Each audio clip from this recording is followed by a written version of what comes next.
Seu marido se divorciou dela depois que ela ficou paralítica e não podia mais sustentá-lo. Mal sabia ele que ela era herdeira de uma fortuna de 100 milhões de dólares. Olá a todos, bem-vindos de volta. Se gostarem da história, se inscrevam e contem nos comentários de onde estão acompanhando. Isabela via a vida como uma bênção, mesmo nos dias difíceis. Ela acordava todos os dias às 5 da manhã, arrumava o almoço do marido, Marcelo, e abria sua pequena padaria antes do sol nascer. Os clientes adoravam seus pães de canela e o jeito carinhoso com que ela cumprimentava a todos com um sorriso. Por fora, parecia tudo perfeito. Marcelo acenava para ela pela vitrine da padaria, sempre com suas camisas alinhadas e aquele sorriso perfeito. Todo mundo achava que ele era um marido dedicado, um apoio. Mas dentro do apartamento pequeno deles, a história era outra. Marcelo não arrumava um emprego fixo há 2 anos. Culpava a economia, dizia que os trabalhos eram pequenos demais para ele, ou que estava esperando a oportunidade certa. Isabela não se importava em trabalhar duro, mas algumas noites se perguntava por que Marcelo não a olhava mais com o mesmo brilho de quando se casaram. Numa manhã chuvosa, Isabela estava na janela, observando o trânsito passar. Marcelo entrou na cozinha, esfregando os olhos com o celular grudado na mão. "Bom dia, Marcelo", Isabela disse, colocando o café dele na mesa. Ele resmungou passando os olhos pelas mensagens. "Você está de pé cedo, como sempre", Isabela sorriu, tentando ignorar o tom dele. "Temos uma encomenda grande para a festa da Dona Lúcia hoje. Vou precisar da sua ajuda na padaria depois do almoço, se estiver livre." Marcelo não olhou para cima. "Posso ter planos. O Tiago disse que quer conversar de negócios. Não me espere." O sorriso de Isabela murchou. Ela tomou seu chá em silêncio. Marcelo terminou o café, deixou a xícara na mesa e saiu sem dizer mais uma palavra. Isabela voltava da loja cantando junto com o rádio, a cabeça já na padaria. Ela nunca viu o caminhão vindo. Houve um guincho de pneu, depois o breu. Ela acordou com um cheiro forte de desinfetante. O bip das máquinas ecoava em seus ouvidos. Seu corpo parecia pesado, as pernas dormentes. Uma enfermeira se inclinou sobre ela. "Isabela, você está acordada. Consegue me ouvir?" Isabela tentou mover as pernas. Nada aconteceu. O pânico a invadiu. "Onde está meu marido?" Ela sussurrou a voz fraca. "Ele está lá fora. Vou chamá-lo." Alguns minutos depois, Marcelo entrou. Ele parecia pálido e ansioso, mas o rosto suavizou quando a viu acordada. "Você me deu um susto, Isa", disse ele, forçando um sorriso. "O que aconteceu?" Isabela perguntou, a voz tremendo. "Você sofreu um acidente grave. Os médicos disseram que sua coluna foi atingida. Eles não sabem se você vai voltar a andar." As mãos de Isabela tremeram. "Não sinto minhas pernas." Marcelo estendeu a mão para ela, mas Isabela notou a hesitação dele. Os dedos pareciam frios. "Vamos superar isso", Isabela disse mais para si mesma. "Juntos." Marcelo assentiu, mas os olhos já estavam no celular. As semanas seguintes foram um borrão de dor, fisioterapia e papelada. A padaria de Isabela teve que fechar. As contas chegavam rápido. O seguro mal cobria o básico. Marcelo ficou distante. Parou de dormir na mesma cama, culpando a dor de Isabela à noite por não deixá-lo descansar. Ele ficava fora até mais tarde, sempre com alguma desculpa. Uma noite, Isabela estava deitada na cama, olhando para o teto. Marcelo entrou cheirando a perfume caro. "Você está atrasado", Isabela disse suavemente. Marcelo jogou as chaves na cômoda. "Estava tomando uns drinks com o Tiago. Ele pode ter um trabalho para mim." Isabela estendeu a mão. "Sinto sua falta, Marcelo. Sinto falta de nós." Marcelo suspirou. "Isabela, estou cansado. Não aguento isso toda noite." A voz de Isabela falhou. "Eu preciso de você. Isso é difícil para mim." Marcelo se virou. "É difícil para nós dois." Ela ouviu a raiva na voz dele, mas também o medo. Ela se perguntou quando o amor deles havia começado a escorregar entre os dedos. Uma semana depois, a melhor amiga de Isabela, Juliana, apareceu com as compras. Juliana abraçou Isabela gentilmente. "Você está magra. Está comendo?" Isabela deu de ombros. "Sem muito apetite." Juliana guardou as compras e sentou-se ao lado de Isabela. "Como está o Marcelo?" Isabela hesitou. Distante. "Estou com medo, Juliana. Não sei o que fazer." Juliana apertou a mão dela. "Você é forte. Sempre dá um jeito." Marcelo entrou, surpreso ao ver Juliana. "Ei, não sabia que você estava aqui." Juliana sorriu, só fazendo companhia para a Isabela. Os olhos de Marcelo demoraram um pouco demais em Juliana. Isabela sentiu um leve desconforto, mas ignorou. Dias se transformaram em semanas. Isabela fez o possível para se manter ocupada. Começou começou a fazer doces em casa, vendendo biscoitos pela internet. Queria contribuir, se sentir útil. Marcelo, por sua vez, ficou mais agitado. Evitava falar de contas, dava patada quando Isabela perguntava algo e chegava cada vez mais tarde. Uma noite, enquanto Isabela lutava para dormir, ela ouviu vozes no corredor. Ela se moveu silenciosamente na cadeira de rodas até a porta. A voz de Juliana sussurrava: "Ela está dormindo. Tem certeza disso?" Marcelo respondeu: "Não consigo mais, Juliana. Ela não é a mulher com quem me casei." A respiração de Isabela engasgou na garganta. As mãos tremiam enquanto ela tentava se afastar sem fazer barulho, o coração disparado. Na manhã seguinte, Marcelo agiu como se nada tivesse acontecido. Isabela, pálida e exausta, decidiu confrontá-lo. "Marcelo, podemos conversar?" Ela perguntou enquanto ele vestia o casaco. Ele pareceu irritado. "O que é?" Lágrimas encheram os olhos de Isabela. "Você está vendo outra pessoa?" Marcelo não respondeu. Pegou as chaves e foi até a porta. Isabela implorou: "Por favor, Marcelo, eu preciso saber." Ele parou. A voz estava fria. "Você precisa focar em você, Isabela. Não consigo mais. Estou indo embora." O mundo de Isabela girou. Ela queria gritar, correr atrás dele, mas suas pernas não se moviam. Ela ficou em silêncio, sentindo-se mais sozinha do que nunca. Juliana parou de visitá-la. Isabela percebeu que havia perdido suas duas pessoas mais próximas de uma só vez. Ela ligou para a mãe, que morava em outro estado. "Isabela, você precisa lutar", insistiu a mãe. "Não deixe isso te derrubar." "Eu não sei como." Isabela soluçou. "Não me resta nada." A mãe tentou confortá-la, mas Isabela mal ouviu. Passava os dias olhando para o teto, as noites lutando contra as lágrimas. Um dia, uma carta chegou. Era de um escritório de advocacia. Isabela olhou para o envelope, sem saber o que esperar. Ela o abriu com mãos trêmulas. A carta dizia: "Prezada senhorita Dantas, lamentamos informar sobre o falecimento de seu tio, Ricardo Dantas. Conforme seu último testamento, a senhorita foi nomeada beneficiária. Por favor, entre em contato com nosso escritório o mais breve possível." Isabela mal se lembrava do tio.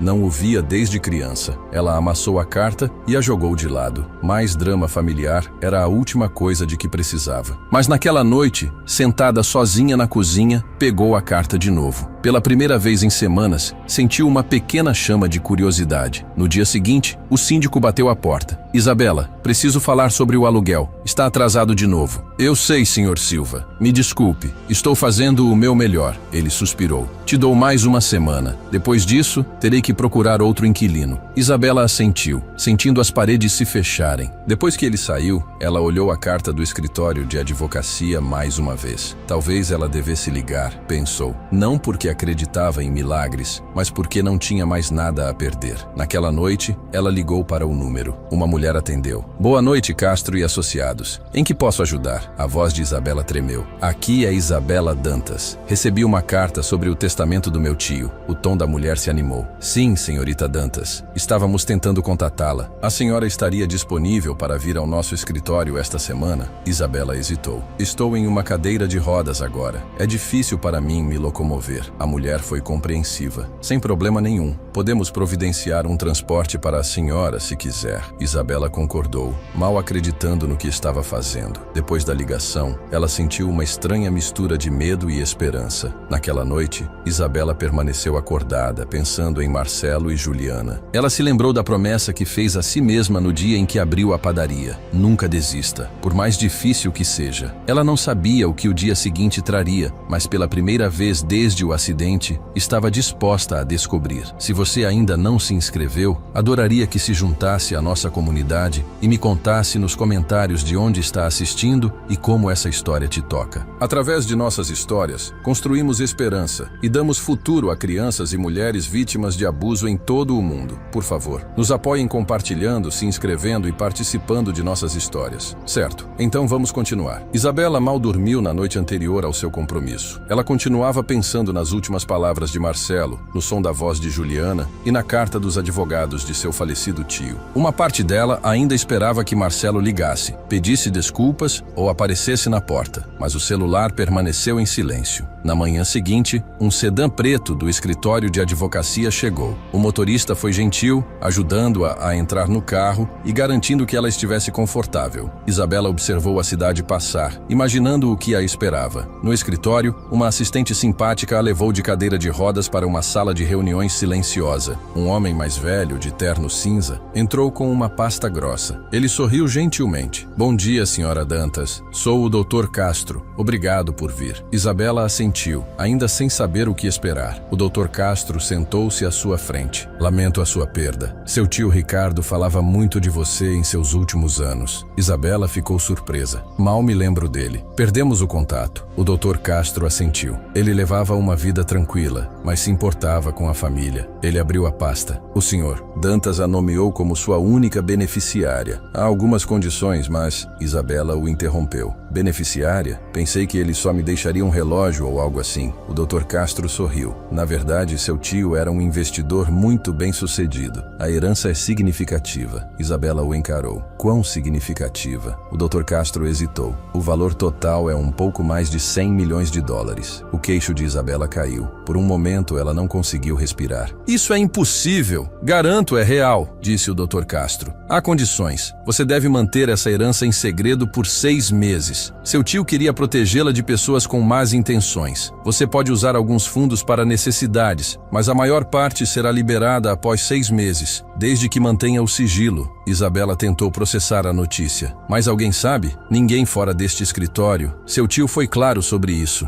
A mente de Isabela disparou. Após meses de miséria, a esperança reacendeu. O que eu tenho que fazer? Nós a ajudaremos com tudo, garantiu o Dr. Castro. Leve seu tempo. Se tiver dúvidas, ligue para mim. De volta para casa, Isabela sentou-se perto da janela por horas, olhando para a cidade. Seus pensamentos continuavam voltando para Marcelo e Juliana. Ela deveria contar a eles? A lembrança do adeus frio de Marcelo ecoou em sua mente. Enquanto o sol se punha, seu celular vibrou. Uma mensagem de Juliana. Juliana. Oi, Isa. Sei que as coisas têm sido difíceis. Me avisa se precisar de algo. Isabela olhou para a mensagem. Será que Juliana se importava? Ou estava apenas verificando se Isabela estava realmente sozinha? Ela não respondeu. Minutos depois, alguém bateu. Era Marcelo. Ele parecia cansado, mas ainda cheirava a perfume caro. Podemos conversar? Isabela estava cautelosa. Sobre o quê? A voz de Marcelo estava suave. Sobre nós. Eu cometi um erro. Sinto sua falta, Isa. O coração de Isabela disparou. Por que agora? Por que depois de tudo? Marcelo desviou o olhar. Eu e a Juliana. Não era de verdade. Eu estava com raiva. Pensei que você não precisava mais de mim. Eu estava errado. Isabela não disse nada. Lembrou-se de ter ouvido Marcelo com Juliana, planejando deixá-la. Marcelo continuou. Eu quero consertar as coisas. Deixe-me voltar para casa. A voz de Isabela tremeu. Você me deixou quando eu mais precisei. Você me traiu. Ele se ajoelhou ao lado de sua cadeira. Me desculpe. Por favor, Isa, me deixe consertar as coisas. Os olhos de Isabela se encheram de lágrimas, mas ela balançou a cabeça. Você não apenas me machucou. Você quebrou minha confiança. Não consigo perdoar isso. O rosto de Marcelo endureceu. Você está vendo outra pessoa? É por isso que está tão fria? Isabela ficou chocada. Não, eu apenas aprendi a sobreviver sem você. Marcelo se levantou, agora com raiva. Você vai se arrepender disso. Não venha rastejando para mim quando precisar de ajuda. Ele saiu furioso, batendo a porta. Juliana ligou mais tarde, mas Isabela deixou tocar. Ela não precisava de mais mentiras. Naquela noite, enquanto estava acordada, Isabela decidiu manter a herança em segredo. Não por rancor, mas por sua própria paz. Na manhã seguinte, uma batida na porta a assustou. Desta vez, era Juliana segurando um café e um saco de pães doces. Isabela, sei que você está sofrendo.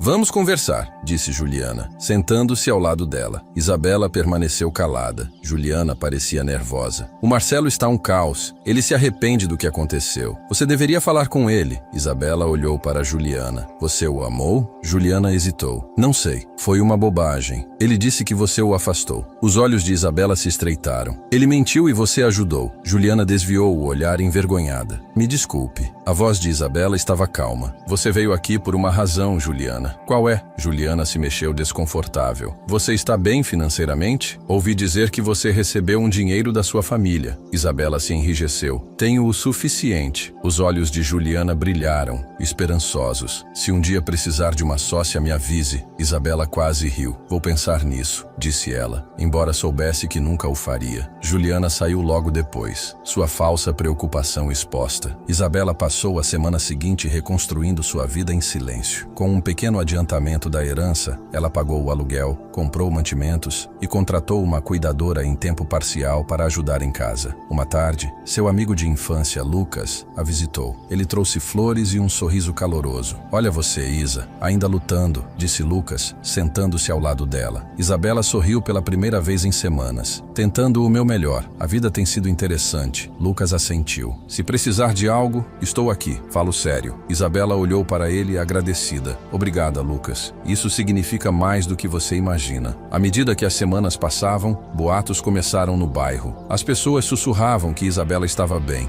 apesar de ter perdido a padaria e o marido. Alguns se perguntavam como ela estava pagando as contas. Marcelo e Juliana, ouvindo os sussurros, ficaram desconfiados. Marcelo mandou mensagem para Isabela de novo. Isabela, você ganhou na loteria ou algo assim? Como está conseguindo tudo isso? Isabela respondeu simplesmente. Estou sobrevivendo. Ele retrucou. Você me deve, Isabela. Não se esqueça de tudo o que fiz por você. Isabela não respondeu. Juliana tentou mais uma vez, enviando uma mensagem longa sobre perdão e seguir em frente. Isabela leu, deletou e desligou o celular. Ela já havia perdido tempo demais com pessoas que só a queriam quando ela era útil. Uma noite, Lucas convidou Isabela para o jantar de domingo de sua família. No início, ela recusou, envergonhada por sua cadeira de rodas, mas Lucas insistiu. No jantar, os pais de Lucas a receberam calorosamente. A mãe dele serviu uma fatia extra de torta e a tratou como família. Pela primeira vez em meses, Isabela riu, contou histórias e se sentiu ela mesma de novo. Voltando para casa, Lucas disse: Você é mais forte do que pensa, Isabela. Não deixe ninguém te dizer o contrário. Lágrimas marejaram os olhos de Isabela. Ela percebeu que não estava mais sozinha. De volta ao seu apartamento, Isabela olhou para seu reflexo. Estava mais magra, mais pálida, mas seus olhos estavam límpidos. Ela viu alguém que havia sobrevivido à dor e à traição e encontrado sua própria força. Sussurrou para si mesma: Eu mereço coisa melhor. Ao fechar os olhos naquela noite, ela finalmente sentiu uma sensação de paz. Ela não sabia o que os próximos meses trariam, mas sabia de uma coisa: Marcelo e Juliana eram seu passado. Seu futuro era dela para construir. Os dias de Isabela começaram a mudar. Chega de esperar por mensagens de Marcelo ou pedidos de desculpa de Juliana. Toda manhã, ela se movia em sua cadeira de rodas até a pequena cozinha, fazia chá e escrevia um plano para o dia. Pequenos passos: enviar e-mails, organizar contas, fazer listas. Ela estava determinada a se manter à tona, por mais lentamente que fosse. O escritório de advocacia fez uma transferência discreta para a conta dela, o suficiente para cobrir os custos de vida, mantimentos e o aluguel atrasado. Isabela foi cuidadosa. Não queria chamar a atenção. Ela disse ao síndico que um parente distante enviou uma ajuda. Ele aceitou o aluguel com um sorriso. Lucas aparecia com mais frequência. Às vezes, trazia pão fresco. Às vezes, apenas sua companhia. Você já pensou em voltar a assar? Ele perguntou uma tarde, observando-a misturar a massa com mãos experientes. Isabela olhou para suas mãos cobertas de farinha. Penso nisso todos os dias. Talvez você devesse começar pequeno. Você ainda tem o dom. Ela sorriu, um pouco surpresa com o calor em sua própria voz. Talvez eu vá. Naquela semana, ela começou um pequeno negócio online, vendendo seus famosos biscoitos e bolos. Ela manteve a operação discreta, apenas alguns clientes no início. Cada venda era uma pequena vitória. Uma tarde, o Dr. Castro, do escritório de advocacia, ligou. Senhora Dantas, como está se adaptando? Ele perguntou. Estou me virando. Isabela respondeu, a voz firme. Lembre-se, ele disse, a herança principal estará disponível em 6 meses. Enquanto isso, você pode usar o adiantamento para si mesma e para ajudar outras pessoas, como seu tio desejava. Isabela fez uma pausa. Ele queria que eu ajudasse pessoas? Sim, ele admirava sua bondade. Ele escreveu. Isabela sempre cuida dos outros. Deixe-a usar meu presente para tornar o mundo mais suave. Isabela sorriu. Ela pensou nas mães solteiras que vira no supermercado, contando moedas. Naquela semana, ela enviou anonimamente um monte de cartões de presente de supermercado para famílias necessitadas. Cada ato de bondade a lembrava de que sua dor tinha significado. Ela ainda podia ajudar, mesmo que seu próprio coração estivesse machucado. Lucas a incentivou a expandir um pouco mais seu negócio. Ele a ajudou a criar um site e a entregar caixas para os clientes. Posso ser seu entregador até você ficar famosa o suficiente para precisar de uma equipe inteira, ele brincou. Os pedidos dobraram, depois triplicaram. A cozinha de Isabela se encheu de cheiros doces e risadas. Ela não podia se levantar, mas podia liderar. Uma noite, enquanto Lucas embalava o último pedido, ele olhou para Isabela. Você está mais feliz. Não te vejo sorrir assim há anos. Isabela assentiu. É bom trabalhar, criar de novo. Ele sorriu. Estou orgulhoso de você, Isa. As bochechas de Isabela coraram, mas ela não desviou o olhar. Os boatos recomeçaram. Os vizinhos de Isabela notaram vans de entrega indo e vindo, a nova rampa para a cadeira de rodas em sua porta, sua crescente confiança. Marcelo, agora desempregado e com dificuldades, ouviu os sussurros. O ressentimento de Juliana cresceu à medida que o dinheiro deles acabava. Uma noite, Marcelo ligou para Isabela. Ela deixou tocar. Ele tentou novamente no dia seguinte. Na terceira tentativa, ela atendeu. O que você quer, Marcelo? O tom dela era monótono. Ele tentou parecer casual. Só estou checando você. Estou bem. Você andou ocupado. De onde vem o dinheiro? Isabela fez uma pausa. Por que você se importa? Ele hesitou. Então deixou a raiva escapar. Você está escondendo algo. Eu e a Juliana. Bem, vemos como as coisas estão indo para você. Não é certo você sentada em dinheiro enquanto nós estamos nos afogando. A voz de Isabela estava fria. Você fez sua escolha, Marcelo. Esta é a minha vida agora. Ele tentou uma abordagem mais suave. Só quero ajudar. Talvez pudéssemos resolver algo. Isabela desligou. Juliana apareceu na tarde seguinte, o rosto tenso de estresse. Isabela, sei que você está com raiva, mas o Marcelo perdeu o emprego. Estamos prestes a perder nosso apartamento. Você poderia nos emprestar algo? Só até nos reerguermos. Isabela a encarou. Eu não te devo nada, Juliana. Você me traiu quando eu estava no meu ponto mais baixo. A voz de Juliana falhou. Me desculpe, Isabela. Sinto muito mesmo. Espero que você encontre sua própria força, Isabela disse calmamente. Mas você terá que fazer isso sem a minha ajuda. Juliana saiu, os ombros curvados. Isabela fechou a porta suavemente,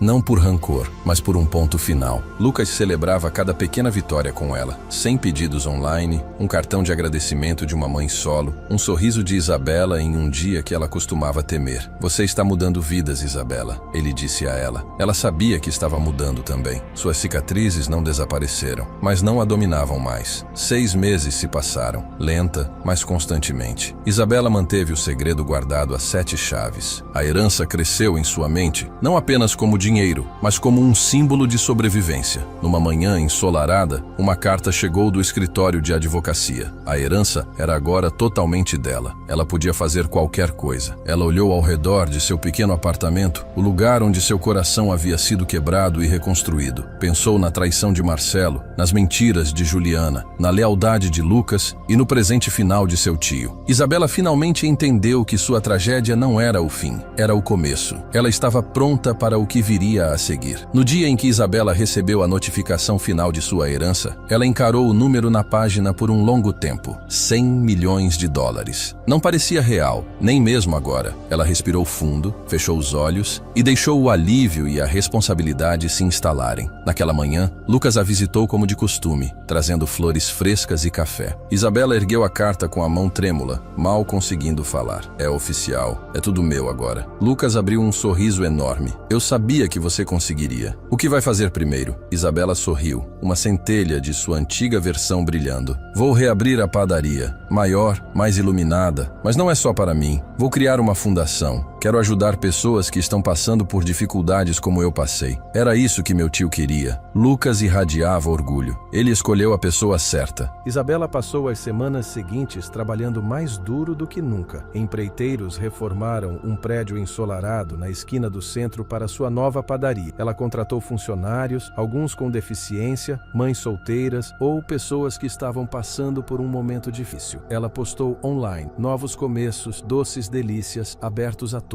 No dia da inauguração, havia uma fila na porta. O cheiro de pão fresco, canela e baunilha flutuava pela rua. As pessoas abraçavam Isabela, tiravam fotos e diziam o quanto sentiam falta dela. Lucas estava lá, ajudando a servir café, fazendo piadas e sorrindo como se o lugar fosse dele. A imprensa veio, curiosa sobre a mulher que havia voltado do nada. Isabela ficou em frente às câmeras, a voz forte. Perdi tudo uma vez, mas me reergui com ajuda. Agora quero ajudar outros. Esta padaria, esta fundação, é para quem precisa de uma segunda chance. A notícia se espalhou rapidamente. Doações chegavam aos montes. As pessoas compartilhavam suas histórias. Isabela ouvia a todos. Não demorou para Marcelo e Juliana ouvirem sobre o retorno de Isabela e seu novo sucesso. As vidas deles haviam tomado um rumo sombrio. O apartamento se fora. O dinheiro se fora. Marcelo fazia bicos, mas odiava cada minuto. Juliana o culpava por tudo. as brigas deles ecoando noite adentro. Uma tarde, Isabela estava em seu novo escritório revisando pedidos de ajuda para famílias necessitadas. Ela ouviu uma batida e ergueu os olhos, a respiração presa. Marcelo e Juliana estavam na porta, parecendo magros e desesperados. Isabela, Marcelo começou tentando forçar um sorriso. Você está incrível. Queríamos conversar. Isabela manteve o rosto calmo. O que é? Juliana deu um passo à frente, as mãos se apertando. Cometemos erros, perdemos tudo. Sentimos muito por como te tratamos. Estamos esperando que você possa nos perdoar e talvez nos ajudar a nos reerguer. Isabela sentiu uma pontada de dor. Velhas feridas se abrindo, mas se firmou. Vocês me deixaram quando eu estava no meu pior. Vocês dois. Agora querem minha ajuda porque estou com sucesso. O rosto de Marcelo corou. Isso não é justo. Estávamos perdidos. Você sabe o que é estar desesperado? Isabela assentiu. Sei. E também sei o que é ser traída pelas pessoas em quem mais confiei. Posso perdoar vocês, mas não vou permitir que se aproveitem de mim de novo. Os olhos de Juliana se encheram de lágrimas. Por favor, Isabela, não temos nada. Isabela sustentou o olhar dela. Vocês têm um ao outro. Isso é mais do que eu tinha quando vocês dois me deixaram. A máscara de Marcelo caiu. Você não é nada sem esse dinheiro. Você sempre foi fraca. Isabela balançou a cabeça, a voz firme. Eu nunca fui fraca. Vocês é que nunca viram minha força. Ela apertou o botão de segurança. Vocês precisam sair agora. Desejo-lhes paz, mas não são bem-vindos aqui. Enquanto eles saíam, Isabela sentiu um peso sair de seus ombros. Pela primeira vez, sentiu-se verdadeiramente livre. Naquela tarde, enquanto a padaria fervilhava com risadas e música, Lucas encontrou Isabela perto da janela. Você lidou com isso com muita classe, ele disse, sentando-se ao lado dela. Isabela sorriu, cansada, mas orgulhosa. Não quero ser amarga, Lucas. Só quero seguir em frente. Ele pegou a mão dela. Você merece tudo de bom que está vindo para você. Ela apertou a mão dele, agradecida por sua presença. Pela primeira vez, ela se permitiu pensar em um novo futuro. Não apenas sobreviver, mas viver. A comunidade abraçou a padaria de Isabela e sua fundação. Toda semana, as pessoas que ela ajudava enviavam notas de agradecimento. Alguns traziam flores, outros traziam seus filhos para conhecer a mulher que transformou a dor em esperança. Isabela concedeu entrevistas e compartilhou sua história, sua verdadeira história, sem vergonha. Ela disse a todos: vocês são mais fortes do que pensam. Não deixem que a traição ou as dificuldades definam suas vidas. Ela observou sua padaria se tornar um lugar de segundas chances, um lar para aqueles que mais precisavam. Lição de moral: lealdade e bondade não têm preço. Aqueles que traem por ganho egoísta perdem tudo no final, enquanto aqueles que perseveram com coragem e um coração generoso se erguem mais fortes do que antes. A história de Isabela se tornou uma lenda local, um conto popular para os dias modernos. Não sobre dinheiro, mas sobre resiliência, perdão e encontrar família onde menos se espera.